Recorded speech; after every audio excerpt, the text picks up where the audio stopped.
Hello बच्चों, welcome to the CR hashtag. तो बच्चों आ चुके हैं 12th क्लास की न्यू सीरीज के साथ। हर चैप्टर से 5 क्वेश्चन का डोज हर रोज। अब बच्चों पढ़ेंगे वही जो एग्जाम में आएगा। अगर बच्चों अब की बार आपको अच्छे मार्क्स लेकर आने हैं तो क्वेश्चन नंबर 3 को भूल कर भी मिस मत कर देना।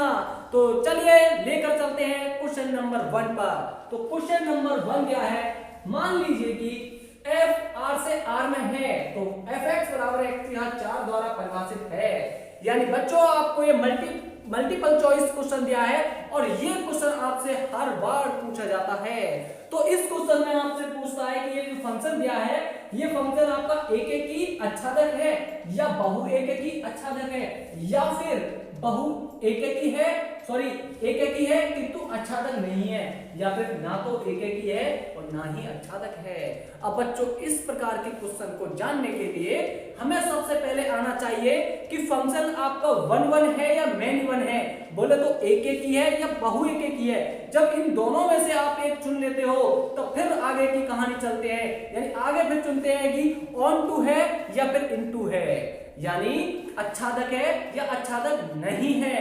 तो सबसे पहले जान लेते हैं फंक्शन एककी कौन से होते हैं और बहु एककी कौन से होते हैं। तो बच्चों एक मैं आपको सेट बनाता हूं जो कि पहला सेट है r, क्योंकि आपका जो फंक्शन दिया है बच्चों वो r से r में दिया है, r का मतलब रियल नंबर, और दूसरा सेट भी आपका r ही होगा क्योंकि आपका जो संबंध है बच्चों वो r से r में रिलेशन है। और इसमें बच्चों इसमें कौन से एलिमेंट है कि रियल नंबर बोले तो मैं डाल सकता हूं जैसे 0 1 2 3 4 और नेगेटिव भी पॉइंट वाले भी डाल सकते हैं। हमें तो कुछ एग्जांपल लेने क्योंकि हमें सही ऑप्शन चुनना है। तो उसके लिए बच्चों इसमें मैं 0 1 2 3 4 डॉट डॉट और इसमें -1 और -2 -3 और डॉट डॉट माइनस इंफिनिट तक। इसमें पॉइंट वाले भी नंबर आ सकते हैं बच्चों, हमें तो बस केवल ऑप्शन सही चुनना है। अब इसी प्रकार जो नंबर इसमें लिए हैं वही नंबर आपको इधर की साइड में भी लेने होंगे। तो 0 1 2 3 4 डॉट डॉट, देखो -1 -2 -3 तो डॉट डॉट माइनस के इनफाइनाइट तक।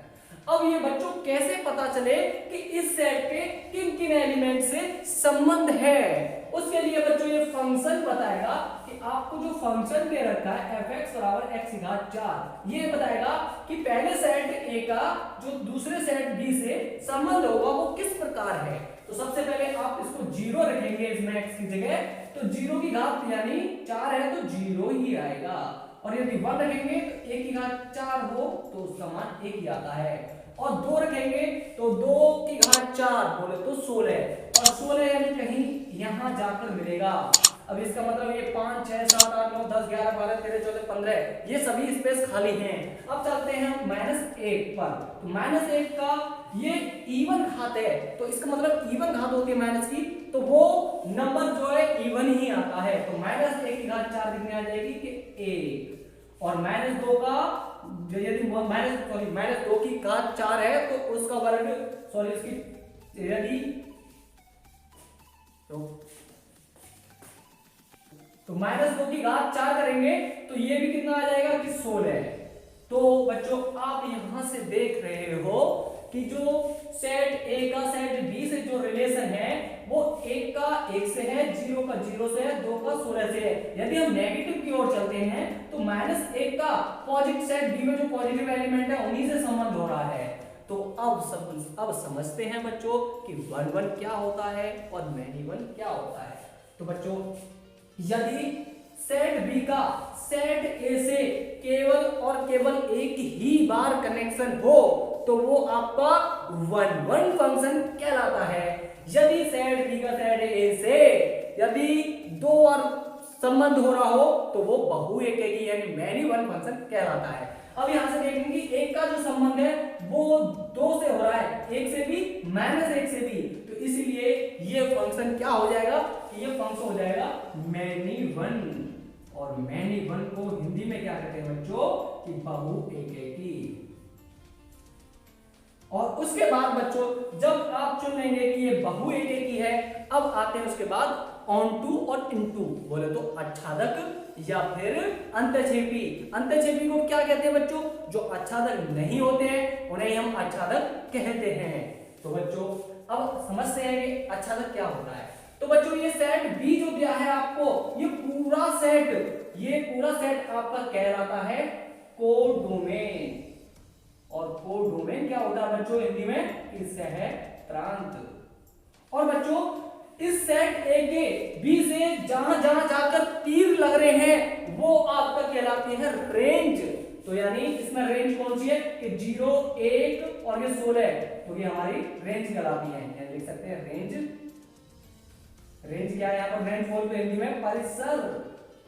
और बच्चों इसे हम जैसे 0 और 1 और ये 16, ये क्या है? ये सभी परिसर हैं। और सहप्रांत, इसके प्रत्येक एलिमेंट सेट पूरा, ये आपका सहप्रांत कहलाता है। तो बच्चों ऑन टू फंक्शन क्या होता है? यदि कोडोमेन यदि रेंज के बराबर आ जाए, कहने का मतलब सेट बी में कोई भी एलिमेंट बचना नहीं चाहिए, सबके तीर लगना चाहिए, तो वो आपका कोडोमेन रेंज के बराबर हो जाता है। लेकिन इस क्वेश्चन में आप देखोगे तो इसमें देखना, इसमें 2, 3, 4 और देखो नेगेटिव, ये कभी भी इनके कभी जाकर तीर नहीं लगेगा, तो इसका मतलब ये हमेशा बचे रह जाएंगे। तो इसीलिए कोडोमेन रेंज के बराबर नहीं है बच्चों। तो बच्चों अब ऑप्शन देखेंगे आपका कि ये कौन सा सही होगा। यानी ये क्या हो गया फंक्शन की ऑन टू नहीं का मतलब होगा आच्छादक नहीं है। अब इन दोनों को मिलाकर देखेंगे कौन सा ऑप्शन सही हो रहा है बच्चों आपका।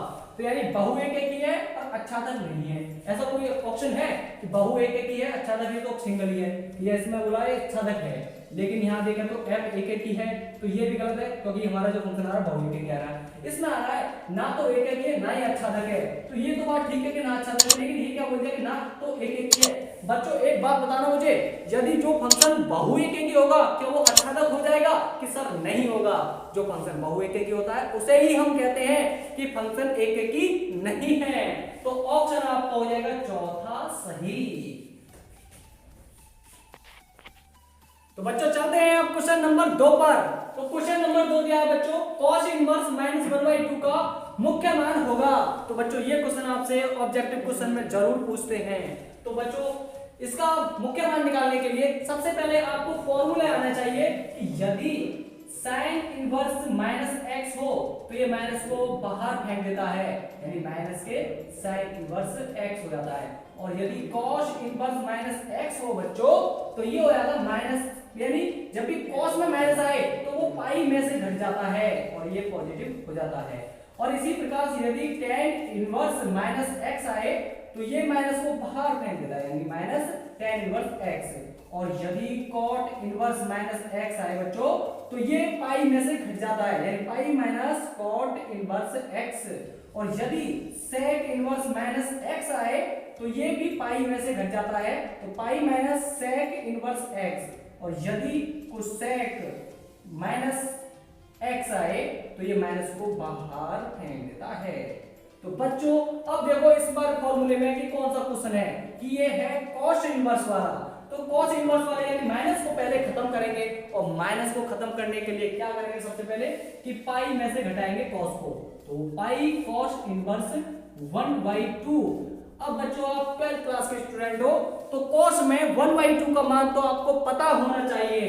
तो ये होता है कि पाई माइनस cos इनवर्स की 1/2 cos पाई/3 की वैल्यू होती है। तो cos इनवर्स से cos कट जाएगा, फिर ये बचेगा पाई माइनस पाई/3। अब इसको सॉल्व करेंगे तो 3 × 3 पाई, और 3 पाई में से पाई गया तो ये बचेगा बच्चों 2 पाई/3। तो ऑप्शन बच्चों कौन सा सही हो जाएगा कि थर्ड ऑप्शन आपका सही हो जाएगा। तो आते हैं बच्चों क्वेश्चन नंबर 3 पर। तो बच्चों क्वेश्चन नंबर 3 दिया है, ए एक आव्यूह दिया है जो कि m/n कोटि का है।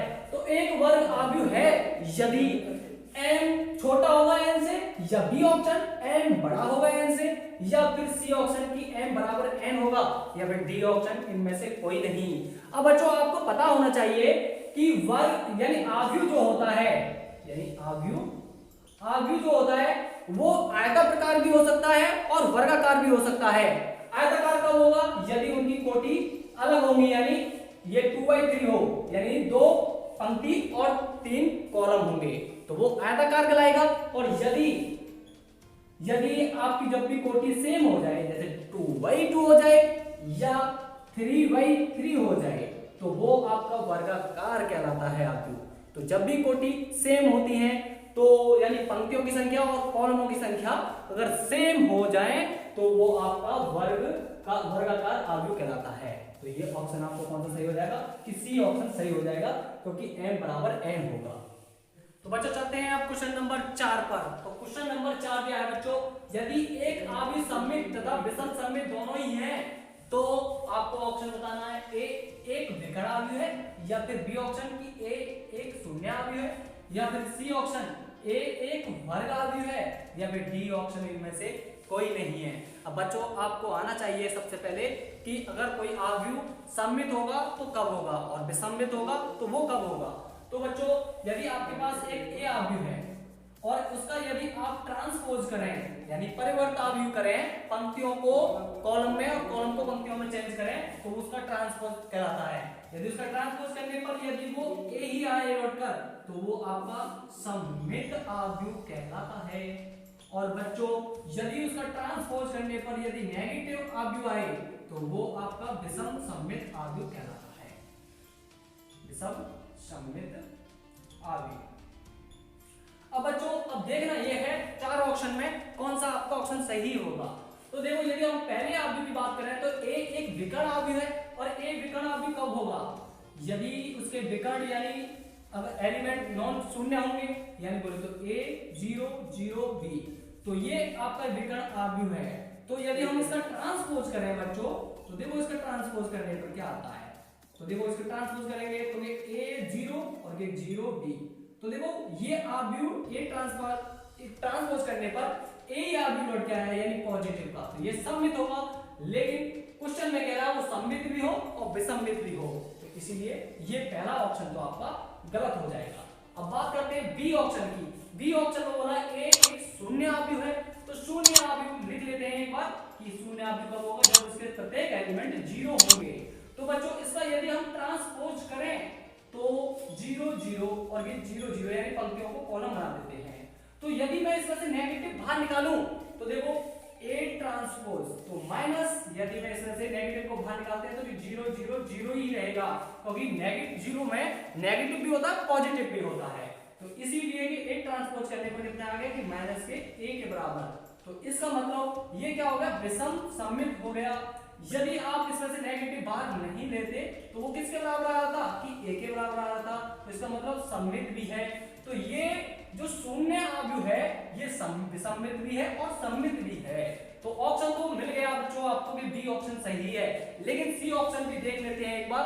तो सी ऑप्शन है ए एक वर्ग आव्यूह है, और आपको पता है यदि उसकी कोटि सेम हो, यानी 2x2 का हो या 3x3 का हो, तो जैसे मैं लिख देता हूं ए बी सी डी, तो यदि इनका ट्रांसपोज करें, यदि इनका ट्रांसपोज करें तो ये ए और ये बी और ये सी और ये डी, तो देखो यहां से ये केवल और केवल ये सममित आव्यूह आ रहा है, विसम्मित नहीं आ रहा है। तो ये भी ऑप्शन आपका गलत हो जाएगा। और डी ऑप्शन तो है ही नहीं बिल्कुल, तो ये बोला इनमें से कोई नहीं है, क्योंकि हमें पहले से ही डी ऑप्शन मिल चुका है। तो बच्चों चलते हैं हम आखिरी क्वेश्चन पर। तो क्वेश्चन दिया है यदि सारणिक बराबर सारणिक दिया है तो x का मान निकालना है आपको। तो आपको पता होना चाहिए बच्चों, यदि आपका दो आव्यूहों की तुलना करनी हो तो उसके पहली पंक्ति और पहली कॉलम के एलिमेंट के साथ तुलना कर देते हैं। जैसे कि ये x है और ये 2 3 4 है, और दूसरे आव्यूह में राइट हैंड साइड में 5 और 6 और 8 और 9 हो, तो डायरेक्ट हम इसकी तुलना कर देते हैं कि पहले एलिमेंट की पहले एलिमेंट के साथ, यानी x बराबर 5। ऐसा बच्चों करते हैं आव्यूह में। लेकिन अब की बार आपको क्वेश्चन में दिया है सारणिक, और सारणिक में बच्चों आपको केवल और केवल क्या कर सकते हैं कि विस्तार कर सकते हैं, प्रसरण कर सकते हैं। तो हम इसका प्रसरण कैसे कर सकते हैं 2/2 का? तो x की x के गुणा करते हैं, फिर माइनस आता है, फिर 18 के गुणा 2 में करते हैं। तो इस प्रकार हम इसको हल करेंगे। तो x की x में करेंगे तो x स्क्वायर, और माइनस आता है जब क्रॉस मल्टीप्लाई करते हैं तो 18 की 2 में करेंगे तो 18 दूनी 36, और बराबर इसी प्रकार इसको हल करेंगे तो 6 6 36 और माइनस 18 दूनी 36, तो ये 36 में से 36 गया तो 0, और इस 36 का करेंगे 75, तो ये आ जाएगा प्लस का 36। अब बच्चों दोनों ओर लेंगे वर्गमूल, तो x बराबर आ जाएगा प्लस माइनस के 6, क्योंकि बच्चों जब भी वर्गमूल हटाते हैं तो चिन्ह आपके प्लस माइनस के आते हैं। बहुत से बच्चे गलत कर देते हैं कि प्लस का या तो 6 कर देते हैं या फिर नेगेटिव कर देते हैं, हालांकि आपका जो ऑप्शन आएगा वो प्लस माइनस में आएगा जब भी रूट हटाते हैं, तो ऑप्शन आपका बी सही हो जाएगा बच्चों। Tell me pretty lies, look me in the face, tell me that you love me.